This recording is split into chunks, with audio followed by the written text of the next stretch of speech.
বের করে জাহান্নাম থেকে বের করে একটা নির্ধারিত দূরত্বে রেখে দাও, রেখে দেয়া হবে। কিন্তু জাহান্নামের আগুনের লেলিহান শিখাতে তার গা ঝলসে যাবে।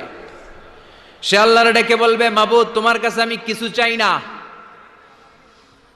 জাহান্নাম থেকে তুমি আমাকে বের করেছো, জীবন নদীর পানি তুমি আমার গায়ের মধ্যে ঢেলে দিয়েছো, আমি আবার সজীবতা ফিরে পেয়েছি। আমি তোমার কাছে জান্নাত চাই না, শুধু নিরাপদ একটা দূরত্বে আমাকে রেখে আসো, যাতে জাহান্নামের আগুন আমারে কষ্ট দিতে না পারে। আল্লাহ, আমি কিন্তু তোমার কাছে জান্নাত চাই না। কি চাই না? জান্নাত চাই না, কিন্তু জাহান্নামের আগুন আমারে কষ্ট দিচ্ছে, এতটা দূরত্বে রাখো যাতে জাহান্নামের আগুন আমার গায়ে না লাগে।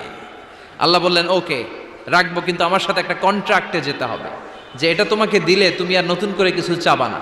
সে বলবে আমি রাজি, কন্ট্রাক্ট হয়ে যাবে। আল্লাহ জিব্রাইলকে বলবেন, যাও এমন দূরত্বে রাখো যাতে জাহান্নামের আগুন ওরে কষ্ট না দেয়।